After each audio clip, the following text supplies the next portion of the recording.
So, friends, once again, welcome back and very good afternoon to everybody. I hope you all are safe, your family member, your relative, your parents all are safe, and you are enjoying this new era, this new way of learning. We are discussing array optics. In this chapter, basically we had discussed three or four phenomenon. मैं आपको बताता हूं कि हमने इस chapter में अभी तक क्या किया. नंबर वन, हमने सबसे पहले रिफ्लेक्शन को पढ़ा, laws of the reflection, curved mirror के द्वारा रिफ्लेक्शन, प्लेन मिरर के द्वारा रिफ्लेक्शन, वो सारा टॉपिक डिस्कस किया. Mirror formula 1/u plus 1/v is equals to 1/f, where f is the focal length. And mirror का जो मैग्निफिकेशन है m is equals to -v/u, and that is equals to फफू f upon f minus u, f upon f minus u. So that was the equation corresponding to mirror. और उसके बाद हमने ये भी पढ़ा था कि भाई कॉनकेव मिरर है, तो कॉनकेव मिरर के द्वारा जो इमेज फॉर्म होता है वो वर्चुअल भी हो सकता है, रियल भी हो सकता है. मतलब कॉनकेव मिरर का जो मैग्निफिकेशन है वो नेगेटिव भी हो सकता है, पॉजिटिव भी हो सकता है. Virtual image is always erect and उसके लिए मैग्निफिकेशन पॉजिटिव आता है. Real image are always inverted, उसके लिए जो मैग्निफिकेशन आता है वो नेगेटिव होता है. उसके बाद हमने रिफ्रैक्शन पढ़े. रिफ्रैक्शन में लॉज ऑफ द रिफ्रैक्शन हमने डिस्कस किया. उसमें generalised form of the Snell's law, η1 sin θ1 is equals to η2 sin θ2. और उसके बेस पे जो फिनोमेनन थे प्रैक्टिकल लाइफ में, जैसे लेटरल शिफ्ट है, apparent height and actual height के बीच में रिलेशन क्या है, and why sun we see the reason of the sun 2 minute earlier. तो ये सब चीज हमने डिस्कस किया था. एंड रिफ्लेक्शन के कुछ क्वेश्चंस न्यूमेरिकल भी हमने डिस्कस किए थे. उसके बाद जो थर्ड टॉपिक था, पहले रिफ्लेक्शन, उसके बाद रिफ्रैक्शन, उसके बाद टोटल इंटरनल रिफ्लेक्शन. तो हमको ये पता है कि दो कंडीशन सेटिस्फाई होनी चाहिए. टोटल इंटरनल रिफ्लेक्शन करने के लिए दो कंडीशन सेटिस्फाई होनी चाहिए. कोई मुझे बताएगा कौन कौन से दो कंडीशन? एक तो rays denser to rare medium में जावा एक तो rays denser to rare medium में जाना चाहिए, number one. Number two, your angle of incident must be greater than 90 degree. हाँ, critical angle. Greater than critical angle. तो ये जरूरी था टोटल इंटरनल रिफ्लेक्शन के लिए. और कोई भी दो मटेरियल है जिसमें रिफ्लेक्शन हो रहा है, तो उसका क्रिटिकल एंगल हमको कैसे मिलेगा? तो साइन आई सी या sine C is equals to eta upon eta. Sine C और sine I C is equals to ऊपर रेयर मीडियम का रिफ्लेक्टिव इंडेक्स आएगा, नीचे डेंसर का आएगा, बिकॉज साइन फंक्शन कभी भी ग्रेटर देन 1 नहीं हो सकता. तो ऊपर ईटा रेयर अपॉन नीचे ईटा डेंसर. तो इसके द्वारा आपको क्रिटिकल एंगल कोई भी मीडियम का मिल सकता है. अगर एयर है तो sine C is equals to 1 upon eta. अगर एयर का मीडियम है तो sine C equals to 1 upon eta होता है. तो that was about the critical angle. और फिर टोटल इंटरनल रिफ्लेक्शन के रिगार्डिंग फिनोमिनन्स, जैसे मिराज था, जैसे प्रिज्म के द्वारा डेविएशन था, जैसे डायमंड क्यू स्पार्क होता है, और हमने ऑप्टिकल फाइबर के बारे में डिस्कस किया था और उसके बेस पे न्यूमेरिकल डिस्कस किए थे. That was the third topic of this chapter, that is a total internal reflection. उसके बाद फोर्थ टॉपिक स्टार्ट हुआ, that is a refraction by the curved surface.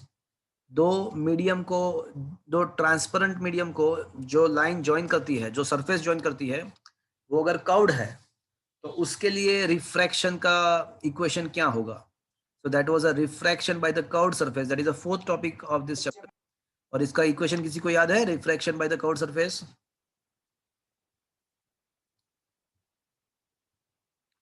Minus -η1 plus eta2 upon v is equals to eta2 minus eta1 upon r. So that was the refraction by the curved surface. Minus eta1 upon u plus eta2 upon v is equals to eta2 minus eta1 upon r. तो ये था refraction by the curved surface. और उसी के base पे हमने lens के theory को डिस्कस किया था कि भाई लेंस के अंदर क्या होता है कि दो कर्व्ड सरफेस होती है. तो सरफेस नंबर 1 के लिए वो इक्वेशन अप्लाई किया था, सरफेस नंबर 2 के लिए वो इक्वेशन प्रॉपर्ली अप्लाई किया था, और दोनों को मिलाया था. तो हमको लेंस का एक फॉर्मूला मिला था. तो लेंस के लिए हमने ये सारा एक सरफेस 1 के लिए, फिर उसके बाद सरफेस 2 के लिए हमने वो फॉर्मूला डिराइव किया था, और उसके बाद जाके हमको पता चला कि भाई for the thin lens what we proved, for thin lens number 1 we had proved -1 upon u plus 1 upon v is equals to 1 upon f. That was the formula for the lens we had proved, number 1. Number 2, where ये lens equation उसको बोलते हैं, and we also had proved that where 1 upon f can be given by eta 2 minus eta 1 upon eta 1, 1 upon r1 minus 1 upon r2. इसको क्या बोलते हैं, इसको क्या बोलते हैं फ्रेंड्स, बोलो।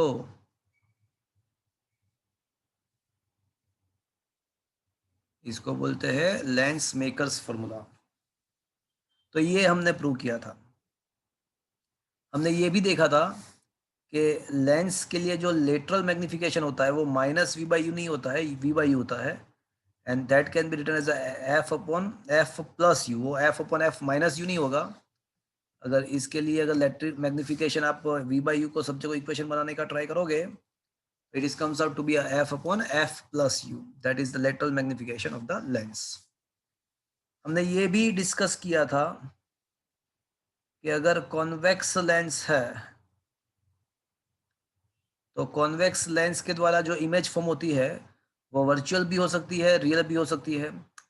तो इमेज जो कॉन्वेक्स का होता है कैन बी वर्चुअल और रियल, दोनों चीज पॉसिबल है कॉन्वेक्स में।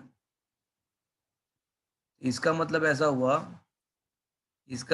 मैग्निफिकेशन वर्चुअल के लिए अगर सोचे तो मैग्निफिकेशन पॉजिटिव भी हो सकता है और मैग्निफिकेशन रियल के लिए नेगेटिव भी हो सकता है। यहाँ पे दोनों चीज पॉसिबल है इसके लिए कॉन्वेक्स। बट कॉनकेव लेंस अगर है आपके पास तो उसके द्वारा, हाँ, कॉन्वेक्स लेंस का फोकल लेंथ ऑलवेज पॉजिटिव लेता है, कॉनकेव लेंस का फोकल लेंथ ऑलवेज नेगेटिव करना है आपको। तो कॉन्वेक्स लेंस है, कॉनकेव लेंस है, तो उसका इमेज कैसा होता है ऑलवेज, कोई बताएगा? कॉनकेव लेंस के द्वारा जो इमेज प्रोड्यूस होता है वो ऑलवेज वर्चुअल होता है, मतलब कि यहाँ पे मैग्निफिकेशन ऑलवेज पॉजिटिव ही होगा, यहाँ पे कोई टेंशन नहीं। तो ये लेंस के बारे में हमने डिस्कस किया, लास्ट में ऐसा भी किया था डिस्कस कि भाई अगर लेंस का पावर अगर सोचना है तो लेंस पावर, तो हमने ये भी डिस्कस किया था कि कन्वर्जिंग और डाइवर्जिंग कैपेसिटी जो होती है लेंस की उसको लेंस का पावर बोलते हैं, and mathematically it can be prove that f equals to 1 upon focal length, its a unit is a meter inverse and that is a diopter. हमने ये भी डिस्कस किया था। तो ये that was the fifth topic, refraction by the curved surface of the fourth topic, and fifth topic is the lens. But अभी lens का काम खत्म नहीं हुआ, है। लेंस के लिए हमने lens equation, lens makers formula, last time friends बहुत ही इंपॉर्टेंट चीज मैंने आपको सिखाया था। लेंस मेकर्स फॉर्मूला के ऊपर से हमने 3 क्वेश्चन, 3 एमसीक्यू, 3 एसक्यू मैंने आपको कराया था। अगर लेंस को एयर में से वाटर में ले जाते हो तो उसका फोकल लेंथ चेंज हो जाएगा। अगर लेंस का दोनों साइड का कर्वेचर सेम है तो उसको इक्वी कॉन्वेक्स लेंस बोलते हैं। एक प्लेन सरफेस है, एक कॉन्वेक्स है, तो उसको प्लेनो कॉन्वेक्स लेंस बोलते हैं। तो उसके लिए F and R, focal length and radius of curvature के बीच में रिलेशन क्या है वो भी हमने डिस्कस किया था। अब आज लेंस पे ही आगे बढ़ना है। आज हम क्या करेंगे, तो आज हम 2 चीज करने वाले हैं। एक तो we are going to discuss the combination of the lens. अगर एक से ज्यादा लेंस कॉम्बाइंड है तो उसके लिए रिजल्टेंट फोकल लेंथ क्या मिलेगा, उसके लिए रिजल्टेंट मैग्निफिकेशन क्या मिलेगा, और इसके लिए रिजल्टेंट पावर क्या मिलेगा, वो चीज हम फाइंड करेंगे, नंबर 1। नंबर 2, हम प्रिज्म के द्वारा रिफ्रैक्शन बाय द प्रिज्म के द्वारा कैसे रिफ्रैक्शन होता है उसके बारे में हम डिस्कस करेंगे। ये 2 चीज आज हम करने वाले हैं। और उसके बाद जो पूरा चैप्टर का जो टॉपिक है, उसके बाद प्रिज्म के बाद का जो थ्योरी है वो आपके कंटेंट में अभी नहीं है, ऑप्टिकल इंस्ट्रूमेंट आपके कंटेंट में नहीं है, तो उसके बाद का जो पोर्शन है वो हम बाद में डिस्कस करेंगे। तो अदरवाइज आज के लेक्चर में आपका थ्योरी सेक्शन जो है वो खत्म हो जाएगा। जो थ्योरी अभी नहीं करा रहा हूँ वो लास्ट में हम डेफिनेटली करेंगे, बट लास्ट में वो चीज़ करेंगे। तो आज दो चीज़ करना है, एक तो combination of the lens number 1 and number 2 refraction by the prism, ये दो चीज़ करनी है। तो let's get back to the topic.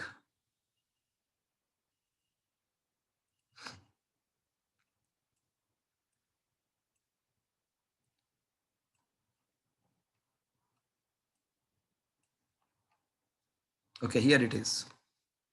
So friends, on the last lecture हमने यहाँ पे ये जो बुक है उसका 40th क्वेश्चन तक डिस्कस किया था।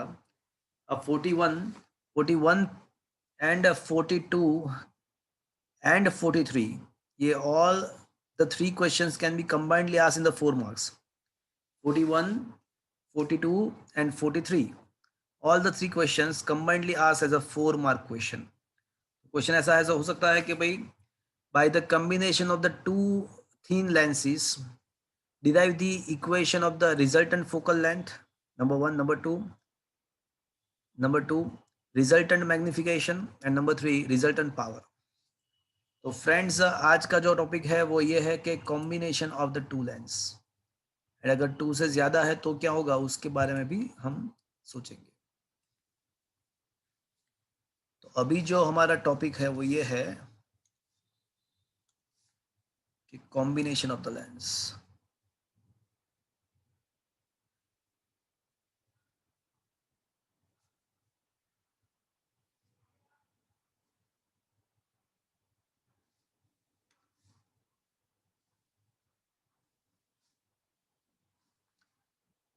Suppose we are having a two lenses, very thin lenses are in combination.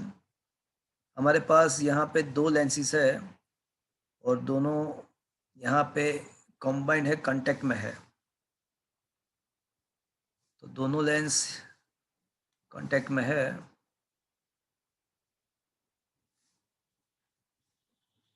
और मुझे क्या करना है,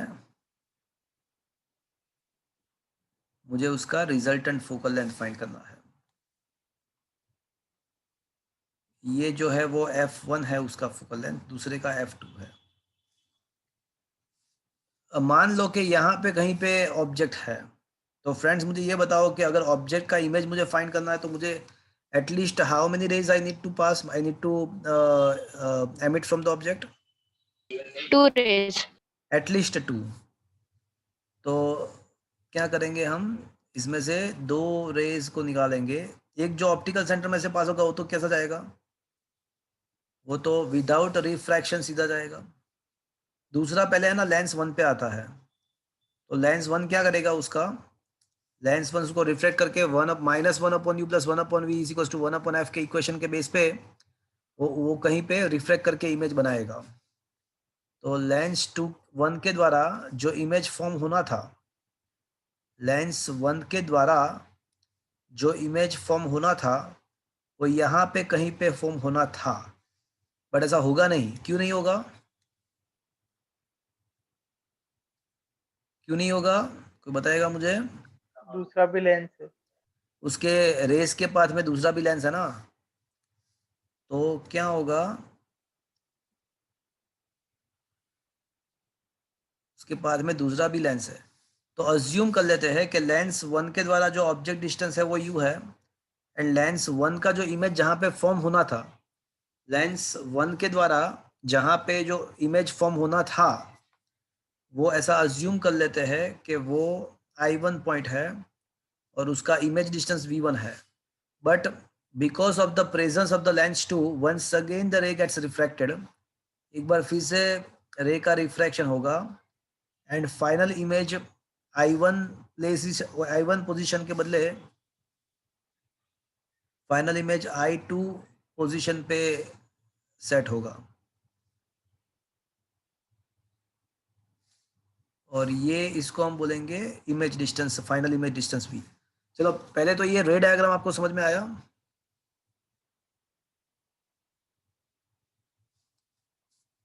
हाँ के ना तो बोल दो। Yes sir. तो अब मुझे क्या करना है, मुझे ये करना है कि मुझे इफेक्टिव फोकल लेंथ फाइंड करना है। तो पहले है ना, मैं लेंस 1 के लिए फॉर्मूला यूज करूंगा। तो for Lenz 1 applying lens formula,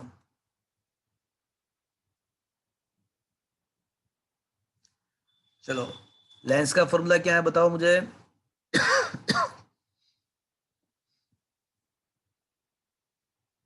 बोलो।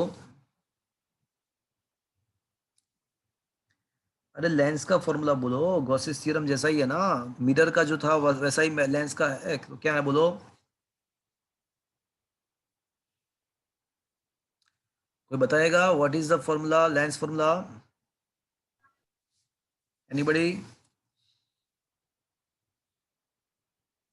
नोबडी? कोई नहीं बता पाएगा? लेंस का फॉर्मूला सिंपल सा तो है। Anybody will tell me what is the? theta 1 minus theta 1 upon u plus theta 2 upon v. नहीं नहीं नहीं, लेंस फॉर्मूला जैसे मिरर के लिए 1/u plus 1/v is equal to 1/f है, तो लेंस के लिए क्या फॉर्मूला है?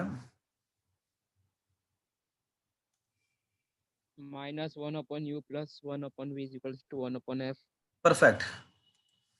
तो लेंस का जो फॉर्मूला है वो -1/u plus 1/v is equal to 1/f है। बट फ्रेंड्स यहाँ पे मुझे ये बताओ कि लेंस 1 के लिए ऑब्जेक्ट डिस्टेंस तो u है, बट इमेज डिस्टेंस क्या है लेंस 1 के लिए? लेंस 1 के लिए इमेज डिस्टेंस क्या है? I1 इमेज I1 पे है, तो इमेज डिस्टेंस क्या होगा? V1 V1। तो चलो लेंस 1 के लिए फॉर्मूला लिखाओ, -1/u plus 1/v1 is equals to 1/f1। चलो क्या ये चीज समझ में आया आपको friends? Yes sir. -1/u plus 1/v1 is equals to 1/f1। So that is the equation for the lens 1। Textbook के अंदर -1/vu नहीं लिखते हैं, इसके बदले ऐसे लिखते हैं 1/v1 minus 1/u is equals to 1। Same ही हुआ ना, चलेगा ना वो तो? yes sir.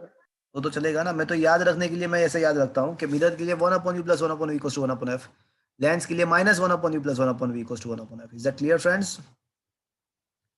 चलो लेंस 1 का खत्म। अब सोचो कि लेंस 1 के द्वारा जो इमेज फॉर्म होगा वो लेंस 2 के लिए क्या हो जाएगा? Object Object. More precisely virtual object perfect, virtual object. Now image formed by lens 1 will become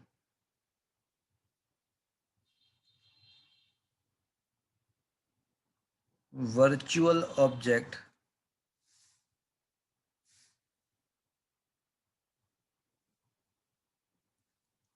for lens 2।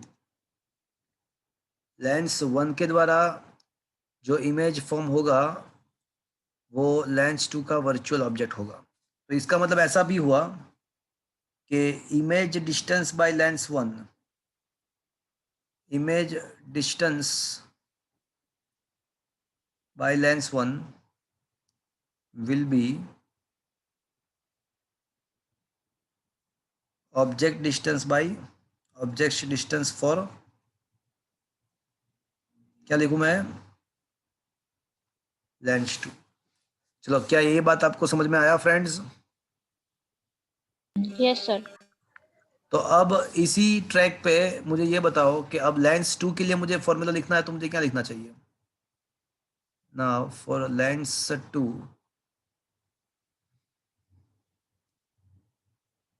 Applying lens formula, -1 upon v1 plus 1 upon v. चलो -1/v1, very good, because u के बदले v1 आएगा, plus 1/v is equal to क्या लिखना चाहिए मुझे? Is equals to 1 upon f2 1/f2। चलो ये चीज आपको समझ में आई लेंस 2 के लिए ऑब्जेक्ट Yes, डिस्टेंस, sir. तो बोले लेंस 2 के लिए ऑब्जेक्ट डिस्टेंस v1 हो जाएगा, एंड इमेज डिस्टेंस तो लेंस 2 के लिए v ही है, तो -1 अपॉन u के बदले v1 आ जाएगा, plus 1 upon v is equal to 1 upon f2। Is that clear friends? यहाँ तक समझ में आया सबको? Yes, sir. Yes, sir. चलो अब क्या करेंगे, अब दोनों को हम ऐड करेंगे, इक्वेशन 1 एंड 2 को ऐड कर दे। चलो, now from equation 1 and 2,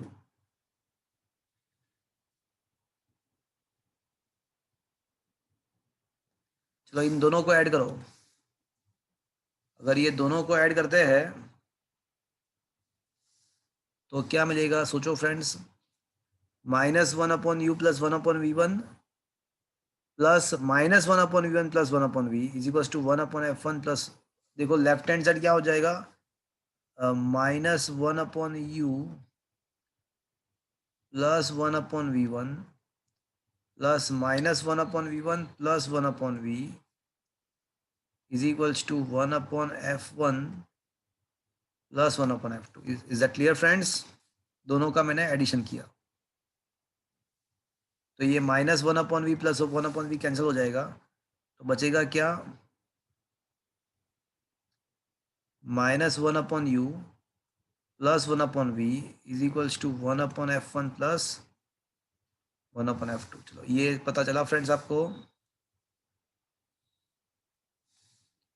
is that clear friends? Yes, Yes, sir. sir. Now assume, देखो सोचो कि if effective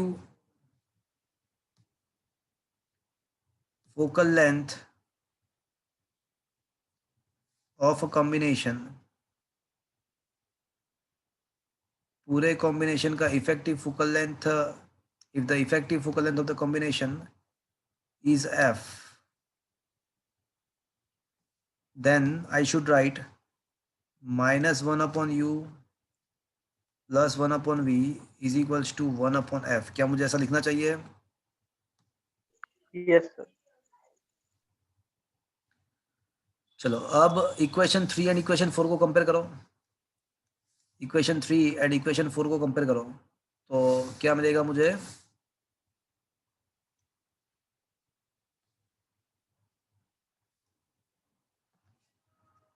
we can say 1 upon f is equals to 1 upon f plus 1 upon f2। तो finally friends ये मुझे किसका equation मिला, Combination of lengths. ये हमको effective focal length of the combination of the two thin lenses which are in the contact, वो दोनों एक दूसरे के कांटेक्ट में है, तो ये वैलिड है। बट मुझे ये बताओ कि ये किसका मुझे याद दिलाता है, रेजिस्टेंस के कौन से टाइप का कॉम्बिनेशन का याद दिलाता है? Parallel. Parallel, perfect. तो सही बात है, हम इसको एक्सटेंड भी कर सकते हैं for more than to lenses.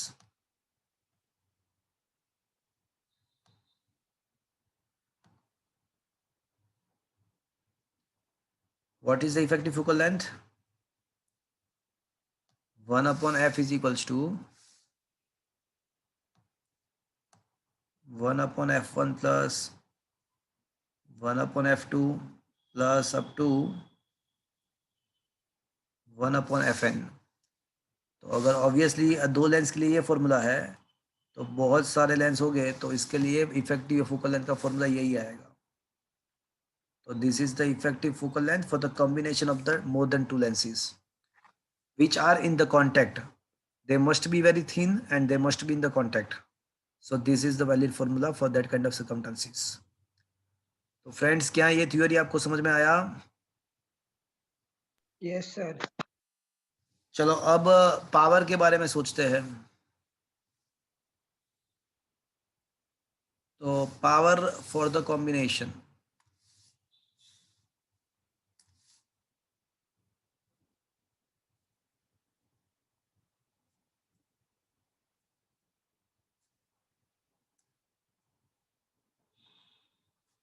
effective power for a combination।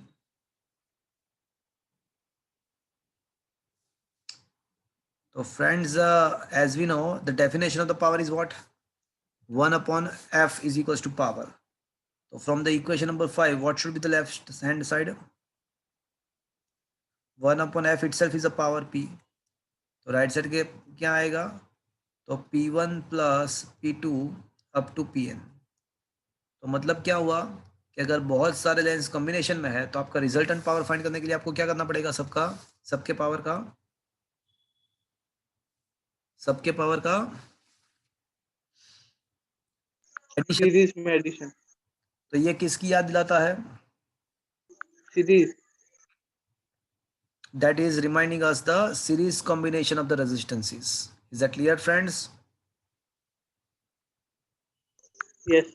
चलो अब है ना, मैं मैग्निफिकेशन के बारे में हम सोचते हैं. चलो इफेक्टिव मैग्निफिकेशन. तो अब इफेक्टिव मैग्निफिकेशन सोचते हैं.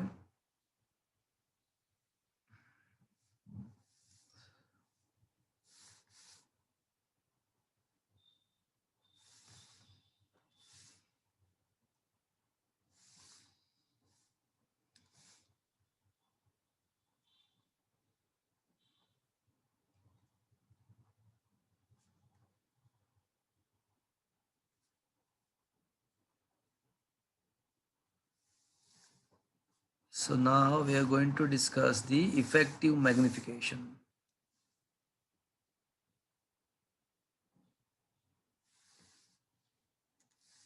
चलो फ्रेंड्स, मुझे ये बताओ कि लेंस 1 का मैग्निफिकेशन क्या है?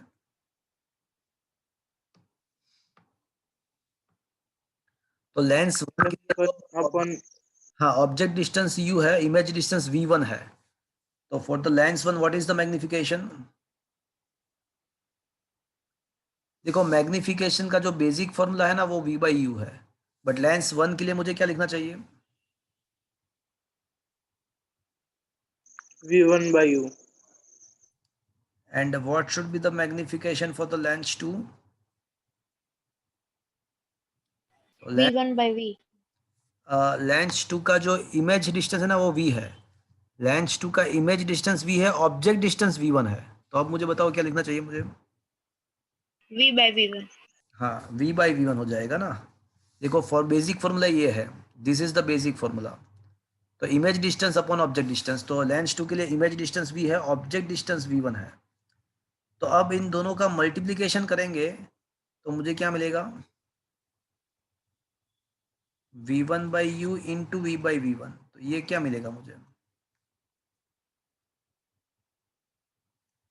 ये तो इफेक्टिव मैग्निफिकेशन. ये तो v/u मिला, final image distance upon object distance. But v/u तो क्या कहें हम? v/u तो उसको क्या बोलेंगे?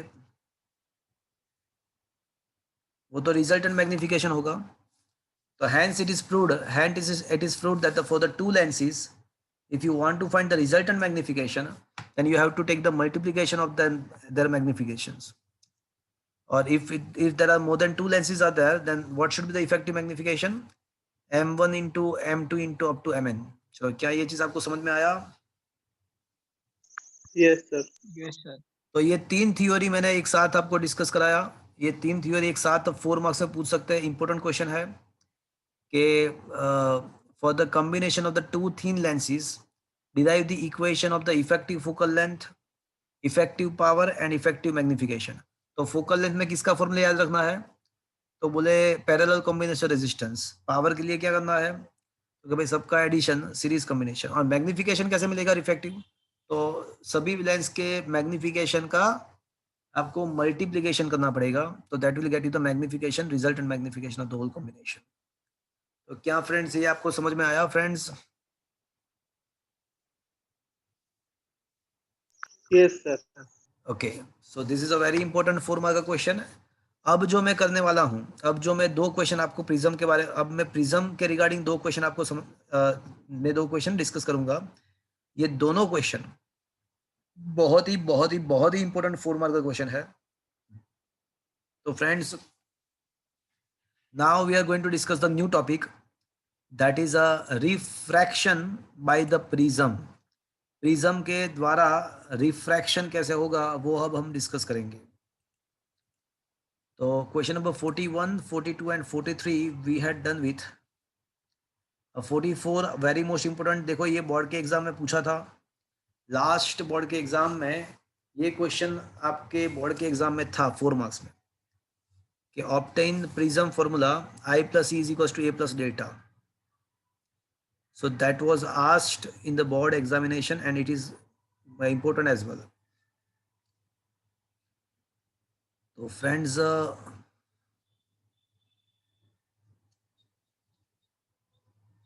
question number 44 IMP. तो फ्रेंड्स देखो यहाँ पे आपको क्या करना है कि प्रिज्म जो ड्रॉ करोगे आपके बोर्ड के एग्जाम में तो थोड़ा बड़ा करना है, आपको थोड़ा प्रिज्म का साइज बड़ा रखना है so that you can easily explain the ray diagram. मैं आपको बता रहा हूँ यहाँ पे देखो.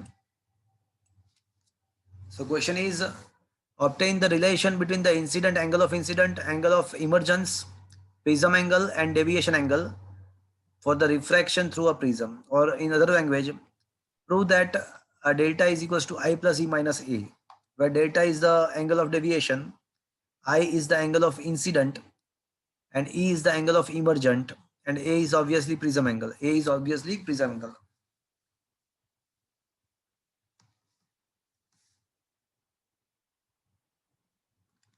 थोड़ा ध्यान से मेरी बात सुनना. अज्यूम कर लेते हैं कि ए एक प्रिज्म है.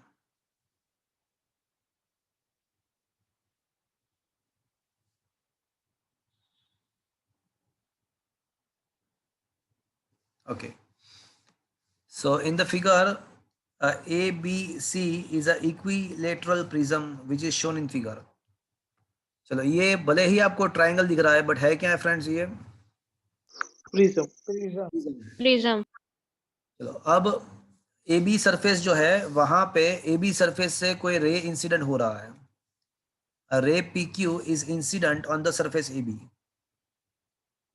ये AB सरफेस पे रे जो है ना वो यहाँ पे इंसिडेंट हो रहा है सरफेस AB पे कुछ एंगल बना के. तो उसका जो एक्चुअल डायरेक्शन है, सो this is the actual direction of the incident ray. जो इंसिडेंट रे है उसका एक्चुअल डायरेक्शन ये है. इंसिडेंट हो जब वो इंसिडेंट हुआ तो उसके बाद डेफिनेटली रेयर टू डेंसर जाएगा तो क्या होगा, एयर में से वो प्रिज्म में जा रहा है तो रेयर टू डेंसर क्या होगा, bent away from the normal towards the normal. तो टुवर्ड्स द नॉर्मल समझने के लिए पहले नॉर्मल तो ड्रॉ करना पड़ेगा ना. तो सबसे पहले हम क्या करेंगे, जिस सरफेस पे रे इंसिडेंट हो रहा है उसके नॉर्मल एक ड्रॉ करेंगे. तो दिस इज द नॉर्मल. चलो अब जो रिफ्रैक्ट ये जो है ना वो इंसिडेंट रे है. PQ is the incident ray. PQ is the incident ray and incident ray जो नॉर्मल के साथ एंगल फॉर्म करता है, नॉर्मल के साथ इंसिडेंट रे के जो एंगल है उसको एंगल ऑफ इंसिडेंट बोलते हैं. तो this will be the angle of incident. चलो यहां तक समझ में आया फ्रेंड्स? Yes sir. ओके अब क्या होने वाला है, तो बोले रे है ना वो रेयर में से डेंसर में जा रहा है. तो वो जा रहा था तो ऐसे सीधा, बट उसका क्या होगा, रिफ्रैक्शन हो जाएगा और वो टुवर्ड्स द नॉर्मल, मतलब टुवर्ड्स द नॉर्मल बेंट होगा. तो फिर वो बेंट होके यहाँ पे आएगा. यहाँ पे हमने ना मोनोक्रोमेटिक लाइट को अज्यूम किया है. मोनोक्रोमेटिक लाइट का मतलब ऐसा हुआ कि जिसमें एक ही वेवलेंथ है. मैं इसके नेक्स्ट थ्योरी में मैं प्रूव करके दूंगा कि अगर ये मोनोक्रोमेटिक लाइट के बदले सन रेज होता तो उसमें 7 अलग अलग कलर्स होते हैं और सभी का वेवलेंथ अलग अलग होता है.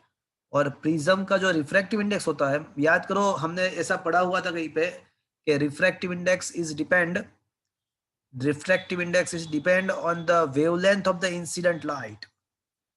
तो प्रिज्म का रिफ्रैक्टिव इंडेक्स जो है वो लाइट के इंसिडेंट लाइट के वेवलेंथ के ऊपर डिपेंडेंट है. मतलब 7 डिफरेंट कलर्स है तो 7 कलर्स के वेवलेंथ डिफरेंट है. तो वो सारे कलर के लिए एक ही प्रिज्म तो वही रहेगा बट उसका रिफ्रैक्टिव इंडेक्स अलग अलग होगा. मतलब ये हुआ कि all the 7 colours exhibit a different kind of characteristic. Prism will exhibit different characteristic for all the 7 different colours. तो उसके लिए प्रिज्म का रिफ्रैक्टिव इंडेक्स अलग अलग कलर के लिए अलग अलग होगा. वायोलेट के लिए प्रिज्म का रिफ्रैक्टिव इंडेक्स सबसे ज्यादा होता है, जिसका वेवलेंथ सबसे कम उसके लिए मटेरियल का रिफ्रैक्टिव इंडेक्स सबसे ज़्यादा, तो वायोलेट के लिए ये प्रिज्म का रिफ्रैक्टिव इंडेक्स सबसे कम रहेगा। सॉरी, वायोलेट के लिए वायोलेट का वेवलेंथ सबसे कम है, तो उसके लिए रिफ्रैक्टिव इंडेक्स सबसे ज़्यादा, तो वायोलेट का डेविएशन सबसे ज़्यादा होगा, तो वायोलेट सबसे ज़्यादा डेविएट होकर नीचे की साइड आ जाएगा। रेड का सबसे कम, रेड का वेवलेंथ सबसे ज़्यादा है, तो रेड के लिए प्रिज्म का रिफ्रैक्टिव इंडेक्स सबसे कम रहेगा, तो रेड का डेविएशन भी सबसे कम रहेगा। तो that is why when you incident when you incident a sun ray in the prism at the emergent ray, you will get a different 7 colors at the different location.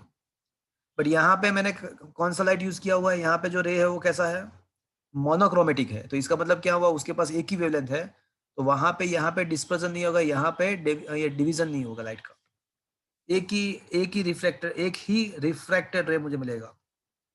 तो ये जो जा रहा है बीच में वो रिफ्रैक्टेड रे है, और रिफ्रैक्टेड रे के नॉर्मल के साथ जो एंगल है उसको रिफ्रैक्शन एंगल R1 सपोज के मान लो कि वो R1 है, और यहाँ पे जो डेविएशन है, यहाँ पे जो डेविएशन हो रहा है, जा रहा था सीधा गया ऐसे, तो इसको डेविएशन एंगल Δ1 बोलेंगे। चलो, तो ये फर्स्ट सरफेस के द्वारा कितना डेविएशन हुआ वो मैंने यहाँ पे लिखा। अब क्या होगा, अब रे जो है वो AC सरफेस पे आया, तो अब क्या होगा, ये QR रेज जो है वो AC सरफेस पे आया, तो अब क्या होगा उसका, वापस से क्या होगा, रिफ्रैक्शन। रिफ्रैक्शन। बट अब वो बाहर निकल के टुवर्ड्स द नॉर्मल जाएगा, अवे फ्रॉम द नॉर्मल जाएगा, अवे फ्रॉम द नॉर्मल। तो उसके लिए पहले नॉर्मल ड्रॉ तो करना पड़ेगा ना, तो पहले नॉर्मल ड्रॉ कर लेते हैं इस सरफेस पे, तो AC सरफेस का नॉर्मल ड्रॉ करते हैं। So this will be the normal drawn at the surface AC। ये मैंने AC सरफेस का नॉर्मल ड्रॉ किया। एंगल ऑफ इंसिडेंट क्या है, तो बोले इंसिडेंट रे का नॉर्मल के साथ जो एंगल है वो एंगल ऑफ इंसिडेंट है, मान लेते हैं कि वो R2 है।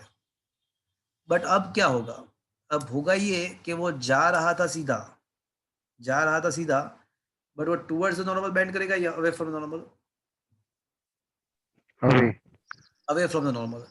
तो ऐसे नॉर्मल होके बाहर निकल आएगा, तो उसको इमर्जेंट रे बोलते हैं। तो PQ जो है ना वो इंसिडेंट रे है, QR जो है ना वो रिफ्रैक्टेड रे है, एंड जो RS है ना वो क्या है, इमर्जेंट रे है। तो इमर्जेंट रे के द्वारा नॉर्मल के साथ जो एंगल फॉर्म होगा वो एंगल ऑफ इमर्जेंट होगा, तो this will be the angle of emergent. तो ये हो जाएगा आपका एंगल ऑफ इमर्जेंट। तो अब आप सोचो कि एक्चुअल में तो जो इनिशियल डायरेक्शन था रे का वो ये था P से सीधा, बट फाइनल डायरेक्शन ये हो गया। तो इनिशियल एंड फाइनल डायरेक्शन के बीच में जो एंगल फॉर्म होता है उसी को क्या बोलते हैं फ्रेंड्स, जा रहा था सीधा और गया नीचे, तो ये जो एंगल बनेगा दोनों के बीच में इसी को क्या बोलेंगे friends, angle of deviation. Angle of deviation. तो पूरे प्रिज्म के द्वारा इतना डेविएशन हुआ, क्या मैं ऐसा कह सकता हूँ फ्रेंड्स? Yes sir. तो ये रे डायग्राम पहले तो पता चला आपको, अगर रे डायग्राम पता चल गया तो फिर खत्म, तो ये थ्योरी में कुछ भी नहीं है। बट ये रे डायग्राम सिंपल सी बात है, इसमें कुछ है ही नहीं। पहले रे इंसिडेंट होगा, फिर रिफ्रैक्शन होगा, और फिर इमर्जेंट होगा उसका। तो इंसिडेंट रे का नॉर्मल के साथ जो एंगल है वो इंसिडेंट एंगल ऑफ इंसिडेंट है, इमर्जेंट रे का नॉर्मल के साथ जो एंगल है वो एंगल ऑफ इमर्जेंट है। तो ये आपका हो जाएगा initial direction and final direction के बीच में जो एंगल होगा वो आपका हो जाएगा एंगल ऑफ डेविएशन। चलो, क्या ये चीज समझ में आया फ्रेंड्स, यहाँ तक समझे? Yes, sir. अब मान लो दूसरे साइड जो डेविएशन है, दूसरे साइड का जो डेविएशन है उसको Δ2 बोल देते हैं, उसको Δ2 बोल देते हैं। चलो, अब प्रूफ थ्योरी आपको क्या करना है, पहले फिगर ड्रॉ करना है, फिगर का डिस्क्रिप्शन करना है, पूरा समझाना है कि इंसिडेंट रे कौन सा है, रिफ्रैक्टेड रे कौन सा है, एंड इमर्जेंट रे कौन सा है, पूरा आपको एक्सप्लेन करना है। अब जो ये जो इक्वेशन मुझे लाना है उसके प्रूफ के बारे में डिस्कस करेंगे। चलो, सबसे पहले मुझे ये बताओ कि एंगल AQ इसको बोल देते हैं, चलो L बोल देते हैं, इसको M बोल देते हैं। तो फ्रेंड्स मुझे ये बताओ कि AQL एंगल AQL कितना होगा, एंगल क्यू एल, क्यू यहाँ पे है, तो कोई बताएगा मुझे ए क्यू एल कितना होगा?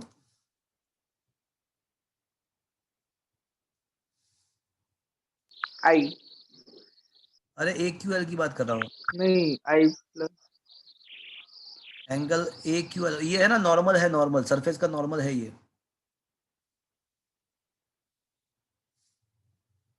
अरे ये जो है ना वो नॉर्मल है ये। 90 हाँ, तो angle A Q L and angle angle मुझे ये बताओ कि angle A R L, A R L ये दोनों कितना हो जाएगा? 90 90 डिग्री। अब देखो आपको पता है कि ये ए क्यू एल आर जो है, ए क्यू एल आर दिख रहा है आपको, ए क्यू एल आर, उसके चारों एंगल का एडिशन क्या होता है? 360। 360। तो उसमें दो एंगल तो 90 है। देखो फिर से मैं बोल रहा हूँ कि ये ए क्यू एल आर दिख रहा है आपको, ए क्यू एल आर ये पूरा, तो उसके चारों चार एंगल का एडिशन जो होता है वो 360 होता है, बट उसमें दो एंगल तो 90 है। तो फिर बाकी कौन से बचे? बोले एक ए बचा, एक एल बचा। तो that's why the addition of the angle A plus angle Q L R, तो उसका एडिशन क्या होगा? 180। 180 होना ही चाहिए, बिकॉज 360 में से 90 तो चले गए, चारों एंगल का एडिशन होना था 360, उसमें से दो तो 90 है, तो बाकी जो दो बचे उसका एडिशन भी 90 प्लस उसका एडिशन भी 180 होना ही चाहिए, बिकॉज 360 माइनस 180 तो बचेगा 180। चलो यहाँ तक समझ में आया friends? Yes, sir. Equation number 1। अब मुझे ये बताओ कि in triangle Q L are the angle R1 plus angle L Q L are plus angle R2, तो इन तीनों का समेशन क्या होगा? ट्राइंगल के तीन एंगल। 180। हाँ, तो that is also comes out to be 180। Yes और no friends? Yes triangle Q L R देखा फ्रेंड्स? तो Q L R, R1 plus R2 plus angle L, R1 plus R2 plus angle L is equals to 180 degree. अब equation number 1 and 2 को देखो आप ध्यान से, तो इक्वेशन 1 एंड 2 को देखो, तो दोनों के राइट साइड तो सेम ही है, तो लेफ्ट हैंड साइड को कंपेयर कर दो, राइट साइड तो सही है, सेम ही है। Equation 1 and 2 I can say R1 plus R2 plus angle QLR is equals to angle A plus angle QLR। तो ये QLR भी QLR पे कैंसिल हो जाएगा, तो फिर इसका मतलब ऐसा हुआ कि R1 plus R2 is equals to क्या होगा? बोलो, is it okay friends up till now? Yes, sir. तो यहाँ तक समझ में आया सबको? Yes, sir.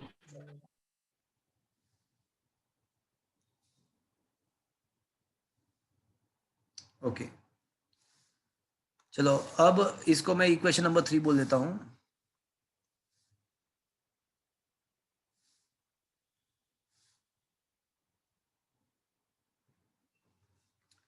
अब मुझे ये बताओ कि for the triangle A M Q R, triangle M Q R Q M R, चलो ट्राइंगल क्यू एम आर देखा आपने? तो ये क्यू एम आर जो ट्राइंगल है ना, उसके लिए डेल्टा क्या है? ट्राइंगल क्यू एम आर देखो, उसके लिए डेल्टा क्या है? ट्राइंगल क्यू एम आर के लिए डेल्टा क्या है मुझे ये बताओ। तो वो कौन सा टाइप का एंगल है? अरे कुछ बोल भी दो। Exterior. Exterior. It is a exterior angle. तो ये आपको ये पता होगा कि एक्सटीरियर एंगल जो होता है वो दोनों इंटीरियर एंगल के एडिशन जितना होता है। तो यहाँ पे दोनों इंटीरियर एंगल जो है ना वो Δ1 + Δ2 है। Equation number 4। चलो यहाँ तक समझ में आया फ्रेंड्स? यहाँ तक समझ में आया? Yes, sir. For look at the point P, look at the point Q, for point Q। तो Q के एक साइड देख सकते हो आप I है, और वो I जो होगा वो कितना होगा, वो I का वैल्यू कितना होगा सोचो। तो यहाँ पे जो एंगल बनेगा वही एंगल यहाँ पे बनेगा सामने। तो मुझे ये बताओ कि I का वैल्यू कितना होगा? Δ1 + Δ2। अरे क्या ऐसा दिख रहा है आपको? क्या ऐसा दिख रहा है? मैंने ये बताया कि ये जो वैल्यू है वही वैल्यू ये है, सामने है ना। तो ये Δ1 + R1 should be equals to,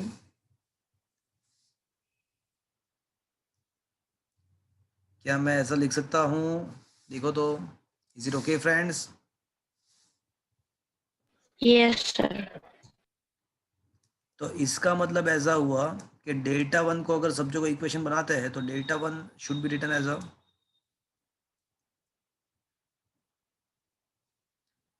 I - R1। क्या ऐसा लिख सकते हैं?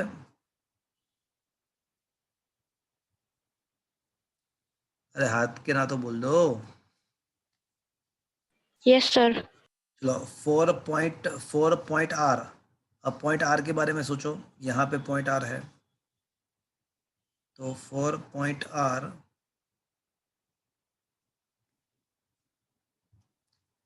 I can definitely say that, यहाँ पे देखो राइट साइड E है, और इतने यहाँ पे जितना होगा उतना ही यहाँ पे होगा। तो कितना होगा बोलो, क्या लिखना चाहिए मुझे? Δ2 + R2. तो Δ2 इज इक्वल्स टू क्या होगा?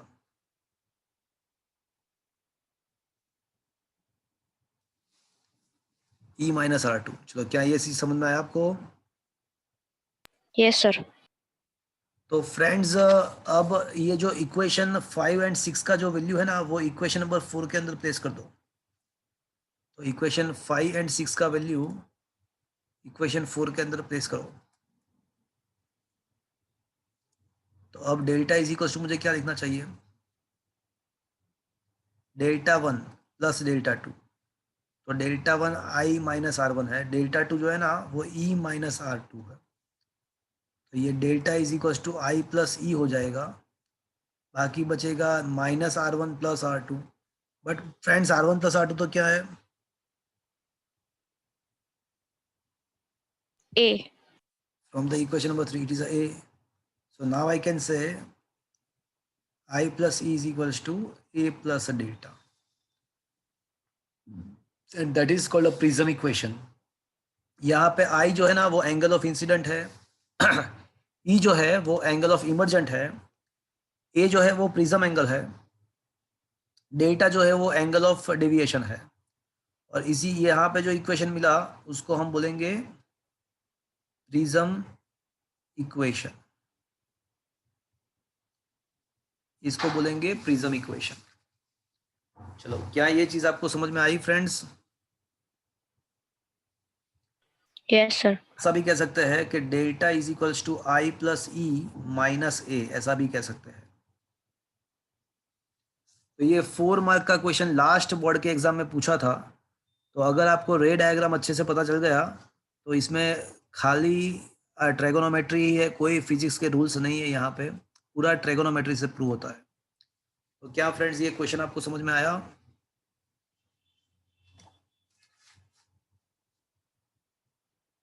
क्या ये क्वेश्चन समझ में आया? Yes sir. Okay. Yes, sir. तो अब जो नेक्स्ट क्वेश्चन है वो भी इंपॉर्टेंट है। देखो, ये जो लास्ट इक्वेशन मिला उसके ऊपर से ये कंफर्म्ड है कि जो एंगल ऑफ डेविएशन है वो इंसिडेंट एंगल के ऊपर डिपेंडेंट है। एंगल, ये जो लास्ट इक्वेशन मिला उसके ऊपर से ये चीज कंफर्म्ड है कि जो एंगल ऑफ डेविएशन है वो एंगल ऑफ इंसिडेंट के ऊपर डिपेंडेंट है। तो हम क्या करेंगे, हम एंगल ऑफ इंसिडेंट को चेंज करते जाएंगे, अलग अलग एंगल ऑफ इंसिडेंट, हम एंगल ऑफ इंसिडेंट को चेंज करेंगे और एंगल ऑफ डेविएशन मेजर करेंगे। तो एंगल ऑफ इंसिडेंट को चेंज करेंगे, एंगल ऑफ डेविएशन को मेजर करेंगे। तो ऐसे करके हम पूरा डायग्राम बनाएंगे डेल्टा वर्सेस आई का। तो वो एक्सपेरिमेंट के द्वारा एक ग्राफ मिलेगा और एक ग्राफ के द्वारा कुछ कंक्लूजन निकालेंगे और उसके बेस पे हम प्रिज्म के रिफ्रैक्टिव इंडेक्स, प्रिज्म का रिफ्रैक्टिव इंडेक्स सपोज कि ईटा 2 है, आजू बाजू का जो मीडियम है वो ईटा 1 है, तो हम प्रिज्म का रिफ्रैक्टिव इंडेक्स जो है उसका फॉर्मूला निकालेंगे। तो अब नेक्स्ट क्वेश्चन ऐसा है कि draw delta versus I diagram and from that derive the equation of the refractive index of a prism. I repeat the question. Draw delta, that is angle of deviation, versus I, that is angle of incident diagram. From that derive the equation of refractive index of a prism. तो friends अब next question हम लेते हैं। ये question 4 mark का बहुत ही important question था। वो पूरा मैथमेटिकल है, पूरा ये जो कह सकते हैं कि हम ये पूरा ट्रिगोनोमेट्री से प्रूव होता है। यहाँ पे उसके बाद जो क्वेश्चन है, explain the minimum deviation angle for the prism by graph and from that derive the equation. यहाँ पे लिखा हुआ नहीं है बट क्वेश्चन में लिखना चाहिए, from that derive the equation of refractive index of a prism. चलो मैं ही अलग से क्वेश्चन लिख देता हूँ तो आपको क्लियर हो जाएगा ज्यादा।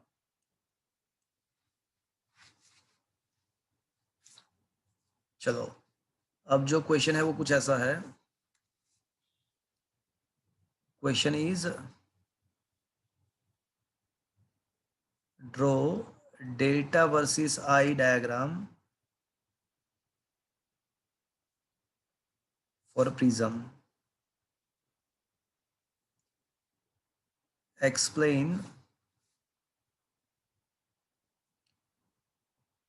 Minimum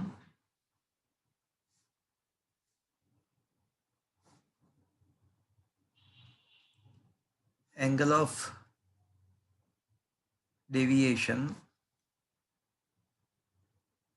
and derive the formula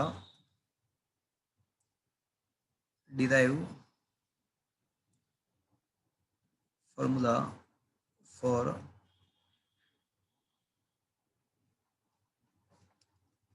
refractive index of a prism. Chalo, this is the question, and this is also the question can be asked as a 4 mark. That is also important for 4 marks.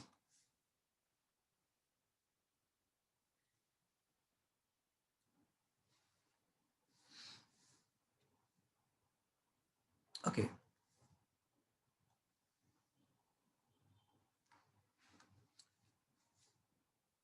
तो friends if we draw the I versus delta graph, delta versus I graph, तो हमें graph कुछ ऐसे इस हिसाब से मिलता है। ये ग्राफ कहाँ से आया? तो बोले ये है ना एक्सपेरिमेंट के ऊपर से आया, इसका कोई प्रूफ नहीं है, वो एक्सपेरिमेंट के द्वारा ही ये ग्राफ मिलता है। तो इस टाइप का ग्राफ मिलता है। पहले अगर आप एंगल ऑफ इंसिडेंट बढ़ाते हो तो आपका डेविएशन एंगल डिक्रीज होगा, कुछ सर्टेन एंगल के बाद वो वापस से अगर आप एंगल ऑफ इंसिडेंट इंक्रीज करते हो तो वापस से एंगल ऑफ डेविएशन बढ़ने लगता है। तो मतलब कोई एक पर्टिकुलर सिचुएशन ऐसा है कि जहाँ पे एंगल ऑफ डेविएशन मिनिमम होता है। तो ऐसा पता चला एक्सपेरिमेंट के द्वारा कि जब एंगल ऑफ डेविएशन मिनिमम होता है, एट दैट टाइम आपका angle of incident and angle of emergent same होता है। ये कहाँ से पता चला? तो बोले एक्सपेरिमेंट के द्वारा ये ग्राफ ड्रॉ करने से पता चला कि जब एंगल ऑफ इंसिडेंट का value and angle of emergent का वैल्यू सेम हो जाता है, eight that time the deviation becomes minimum, उसको मिनिमम डेविएशन बोलते हैं। और एक चीज समझने लायक ये है कि यहाँ पे एंगल ऑफ इंसिडेंट के दो अलग अलग वैल्यू होते हैं, तो भी एंगल ऑफ इंसिडेंट के दो अलग अलग वैल्यूज है I1 एंड I2, तो भी एंगल ऑफ डेविएशन सेम मिलेगा। दो अलग अलग एंगल ऑफ इंसिडेंट के लिए भी आपको सेम डेविएशन मिलता है, तो इसका मतलब कि ये है ना, because of the reversible characteristic of the रे।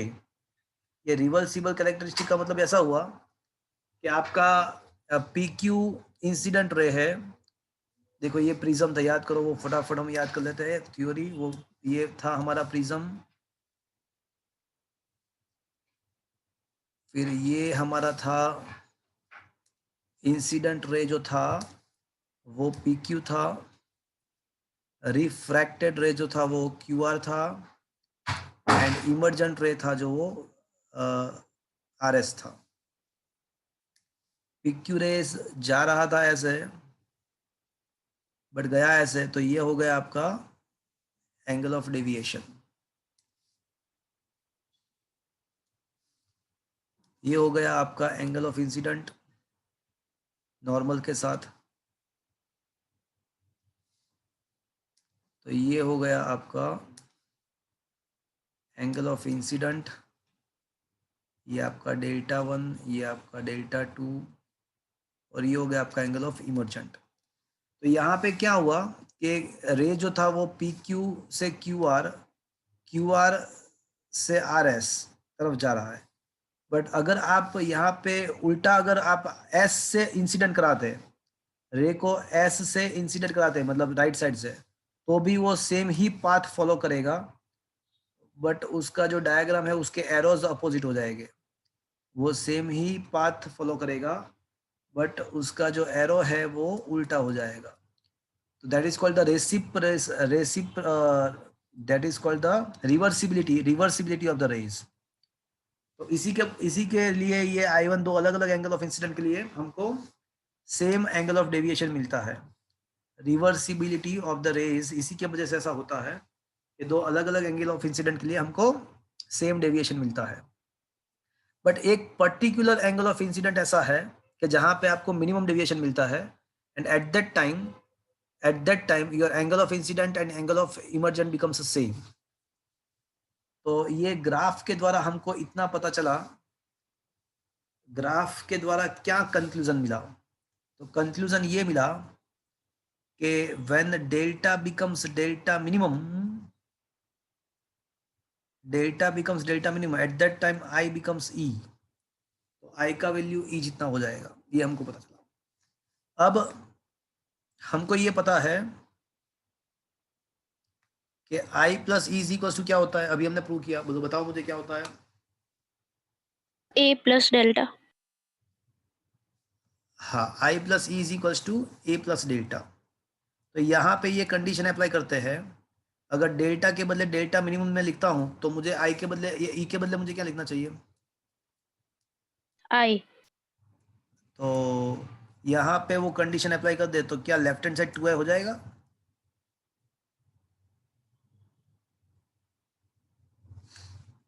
if delta is replaced by delta minimum,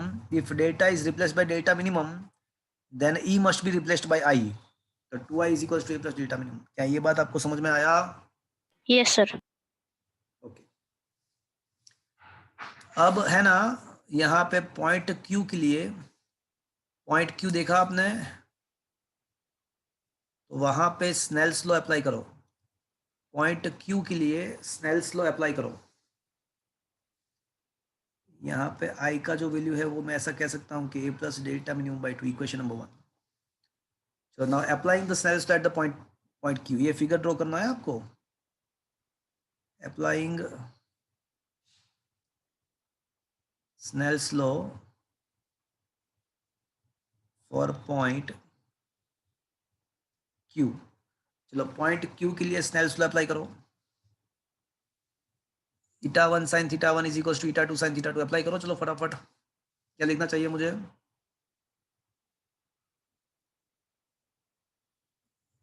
eta1 sin I is equal to, यहाँ पे क्या होगा, देखो इंसिडेंट रे के साथ जो नॉर्मल के साथ जो एंगल फॉर्म हुआ इंसिडेंट एंगल ऑफ इंसिडेंट है। अब रिफ्रैक्टेड रे नॉर्मल के साथ R1 फॉर्म कर रहा है, तो इसी क्वेश्चन मुझे क्या लिखना चाहिए? eta2 sin R1। चलो क्या ये बात आपको समझ में आया? Yes, sir. तो मैंने क्या किया, मैंने स्नेल्स लॉ अप्लाई किया पॉइंट पी के लिए। तो पॉइंट पी के लिए स्नेल्स लॉ अप्लाई किया तो मुझे मिला 𝜃1 sin I is equals to 𝜃2 sin R1। चलो अब मैं क्या करूंगा, अब हम स्नेल्स लॉ अप्लाई करेंगे पॉइंट आर के लिए। Applying Snell's law point R, applying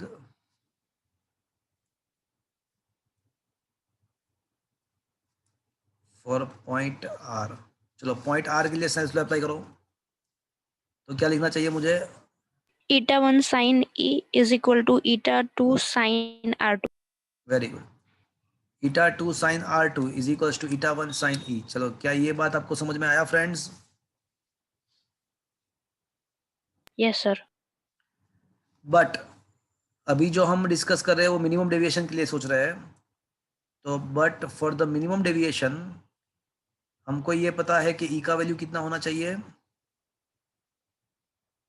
I. आई। तो अभी इक्वेशन नंबर 3 जो है ना, उसमें ई के बदले आई लिख दो। तो फिर ये जो इक्वेशन 3 क्या हो जाएगा, 𝜃1 साइन ई के बदले साइन आई हो जाएगा is equals to 𝜃2 sign R2 हो जाएगा। चलो क्या ये बात आपको समझ में आया? Yes, sir. अब इक्वेशन नंबर 2 एंड 4 को कंपेयर करो। इक्वेशन 2 एंड 4 के लेफ्ट हैंड साइड तो सेम ही है, देखो लेफ्ट हैंड साइड तो इक्वेशन 2 में भी एंड 4 में भी सेम ही है। तो from equation number 2 and 4, from equation 2 and 4 comparing the right sides, तो 𝜃2 sin R1 is equals to 𝜃2 sin R2। तो ये 𝜃2 कैंसिल हो जाएगा, साइन इज अ 1 फंक्शन, तो साइन भी कैंसिल हो जाएगा। तो R1 is equals to R2, let it be the R, उसको ऐसा अज्यूम कर लेते कि वो R है। तो फ्रेंड्स इसका मतलब ऐसा हुआ कि अगर मिनिमम डेविएशन का सिचुएशन है तो R1 R2 सेम हो जाएगा, मतलब दोनों साइड रिफ्रैक्शन सेम हो जाएगा। तो ये जो रिफ्रैक्टेड रे है वो बेस से रिफ्रैक्टेड रे जो है वो बेस BC से पैरेलल हो जाएगा, बेस BC से पैरेलल हो जाएगा। तो in the case of minimum deviation situation, in the case of minimum deviation situation, the refracted ray becomes parallel to the base of a prism, prism के base से parallel हो जाएगा because R1 equals to R2 हो रहा है। But friends हमको ये तो पता है कि R1 प्लस R2 तो क्या है, A. R1 प्लस R2 तो A है। अब R1 भी R है, R2 भी R है, तो कहना इसे 2R is equals to A। तो R इज इक्वल्स टू मुझे क्या लिखना चाहिए, A/2। चलो क्या ये पता चला फ्रेंड्स आपको? Yes, sir. अब equation number 1 and equation number 5 का वैल्यू इक्वेशन नंबर 2 में प्लेस करते हैं।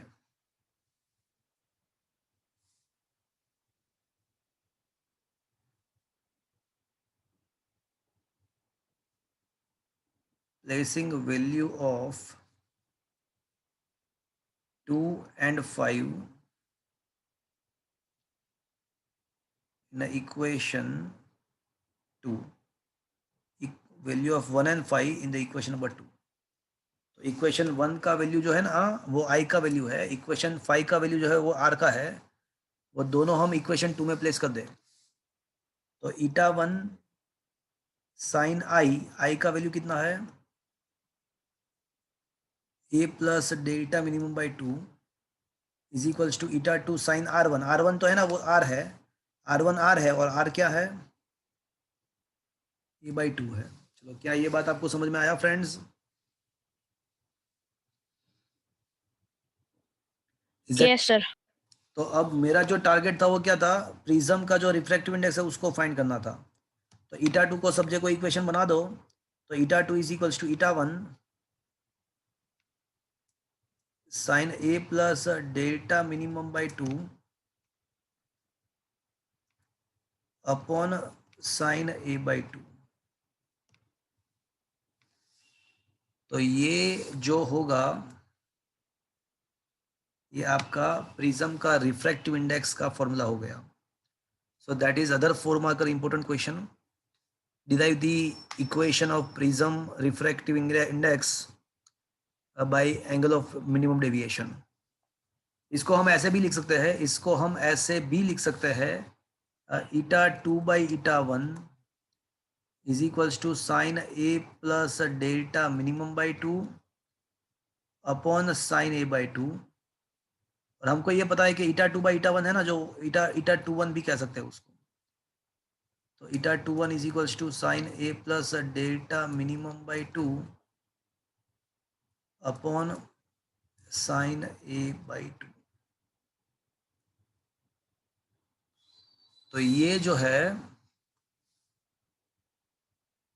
ये प्रिज्म का refractive index with respect to the medium in which the prism is placed, eta 2 1। तो यहाँ पे ये चीज़ एकदम कंफर्म्ड है कि देखो ये डेल्टा मिनिमम जो है ना, वो डेल्टा, ये फॉर्मूला के ऊपर से ये कंफर्म्ड है कि ये मिनिमम डेविएशन जो होता है वो प्रिज्म के रिफ्रैक्टिव इंडेक्स एंड उस जो मीडियम में प्रिज्म रखा हुआ है, जिस मीडियम में प्रिज्म को हमने रखा हुआ है उसके ऊपर भी डिपेंडेंट है। मतलब ये मैं बोल रहा हूँ कि अगर हम प्रिज्म को एयर के मीडियम में से कोई दूसरे मीडियम, सपोज के वाटर में ले जाते हैं, पानी में ले जाते हैं, तो उसका एंगल ऑफ डेविएशन चेंज हो जाएगा, minimum angle of minimum deviation इसका चेंज हो जाएगा, बिकॉज ये फॉर्मूला के द्वारा वो कंफर्म्ड है कि मिनिमम डेविएशन का रिलेशन है ईटा 1 एंड ईटा 2 के साथ। तो ये minimum deviation angle of prism is also depend on the medium in which the prism is placed. इसके बेस पे कुछ न्यूमेरिकल भी है, बट आपको ये माइंड में रखना है कि अगर आप प्रिज्म का मीडियम चेंज करते हो, प्रिज्म को कोई और मीडियम में, उसके आजू बाजू एयर के बदले आप पानी में ले जाते हो, तो उसका मिनिमम डेविएशन एंगल चेंज हो जाएगा। बट क्या ये थ्योरी आपको समझ में आया भैया? Yes sir. तो फ्रेंड्स, ये भी बहुत ही 45th क्वेश्चन जो है वो भी बहुत ही इंपॉर्टेंट क्वेश्चन था। इसमें हमने प्रिज्म के रिफ्रैक्टिव इंडेक्स का फॉर्मूला हमने डिराइव किया। तो ये थ्योरी इसमें से ये प्रिपेयर करना है 4 मार्क्स में। मैं इसको स्क्रीनशॉट भी भेज दूंगा। अगर आपको स्क्रीनशॉट, अगर इसमें अगर कोई दिक्कत है ये नोट्स, ये जो बुक के अंदर, तो स्क्रीनशॉट आप देख लेना, तो आपका डाउट क्लियर हो जाएगा। And 46 question, 2 marker question, for the thin prism, prove that the minimum deviation can be given by a into eta 21 minus 1 for the thin prism. तो for thin prism मुझे deviation, minimum deviation का equation मुझे derive करना है। तो thin prism का मतलब क्या हुआ कि जिसका प्रिज्म एंगल बहुत ही कम है, जिसका प्रिज्म एंगल बहुत ही कम है, तो उसको thin prism बोलते हैं।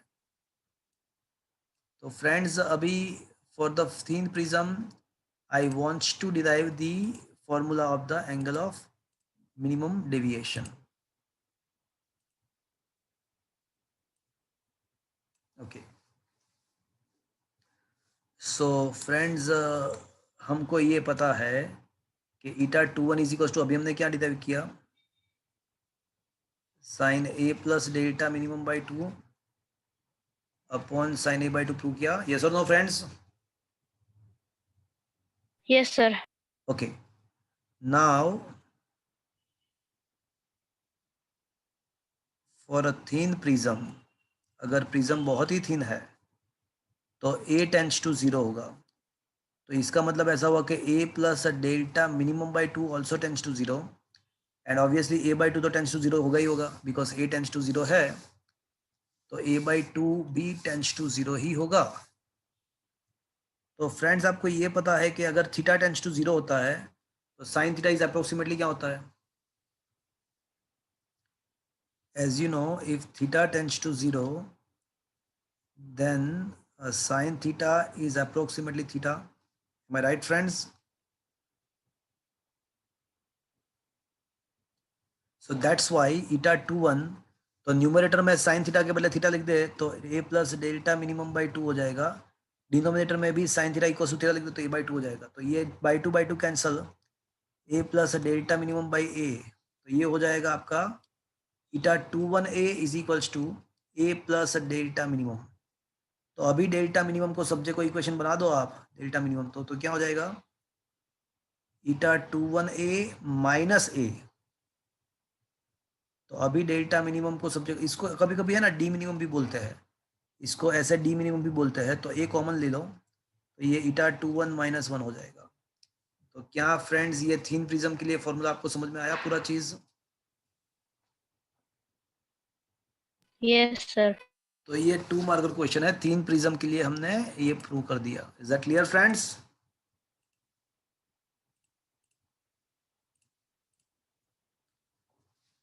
क्या ये बात आपको समझ में आया friends? And friends 47 Yes, sir. हाँ 47th क्वेश्चन जो है ना, that is a dispersion of light, उसको डिस्पर्जन बाय द प्रिज्म और इसको division bye of the light भी बोल सकते हैं। तो वो मैंने आपको बता दिया कि भाई अगर आप व्हाइट लाइट बीम अगर मतलब सन रे आप इंसिडेंट करते हो तो वो 7 डिफरेंट कलर में डिवाइड हो जाएगा। क्यों? Because refractive index of the prism is also depend on the wavelength. जिसका वेवलेंथ जितना कम होगा विबग्योर, तो उसमें क्या होता है,